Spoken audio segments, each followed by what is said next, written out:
The Vortak Empire had conquered 17 star systems without losing a single vessel.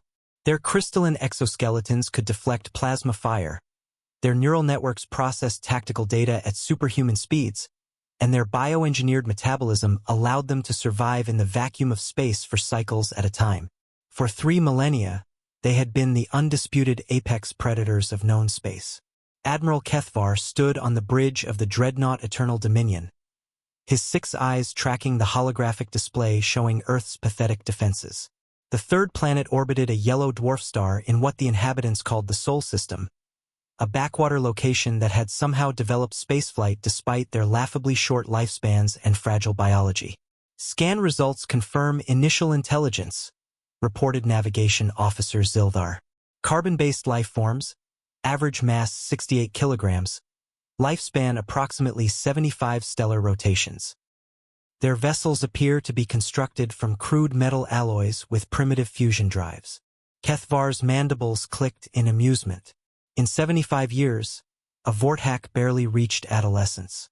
These humans would be extinct before they could mount any meaningful resistance. Deploy Conquest Formation 7, he commanded. Standard subjugation protocols. Eliminate military targets, preserve industrial infrastructure, and catalog the survivors for labor allocation. The Vortak fleet, comprising 200 vessels, moved toward Earth with the precision of a predator closing on wounded prey. Their approach triggered frantic communications from the human settlements scattered throughout their solar system. Kethvar listened to the intercepted transmissions with growing confidence, panic, desperation, and the kind of chaotic decision-making that marked an inferior species. The first human ships emerged from behind their planet's moon. Kethvar counted 37 vessels, mining haulers and patrol craft hastily retrofitted with weapons. Their tactics appeared suicidal, charging directly at the Vortak formation with no regard for strategic positioning or overwhelming force disparity. Pitiful, Kethvar muttered, ordering his gunners to target the lead human vessel. The Vortak plasma cannons fired, their superheated streams capable of vaporizing asteroids. The human ship, a converted or hauler called Mumbai's Pride, should have disintegrated instantly.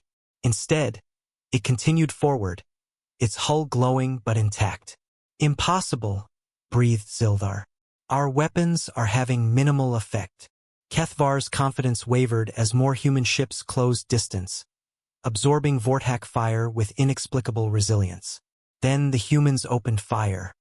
Their weapons were crude, kinetic projectiles and chemical explosives that any civilized species had abandoned millennia ago.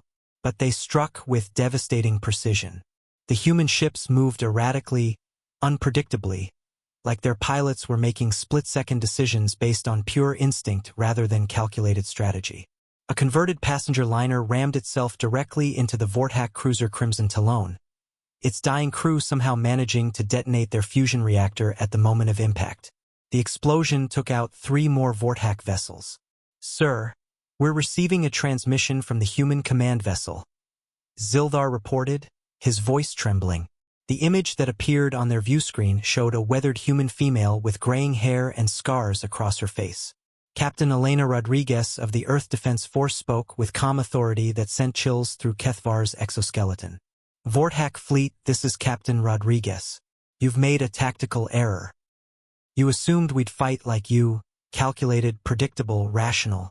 But humans don't fight to win. We fight to survive. And when survival is at stake, we become something you've never encountered before. More human vessels appeared, not from military bases but from everywhere. Civilian transports, scientific research vessels, even pleasure craft, all jury-rigged with weapons and crewed by volunteers who seemed utterly unconcerned about their own mortality. They fought like madmen, using tactics no sane military strategist would consider. They rammed larger vessels, detonated their own ships to create debris fields, and launched boarding parties in nothing more than environmental suits and magnetic boots.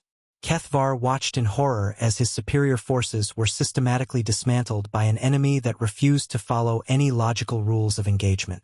The humans didn't just fight. They adapted, improvised, and overcame obstacles through sheer bloody-minded determination. As the Eternal Dominion listing and burning, Kethvar finally understood. The Vorthak had been apex predators in a universe of rational beings. But they had never faced a species that could turn desperation into a weapon, that could make unpredictability into strategy. The universe's apex predators had dominated until they met humans. Creatures who didn't need to be the strongest or smartest to be the most dangerous. They just needed to refuse to give up.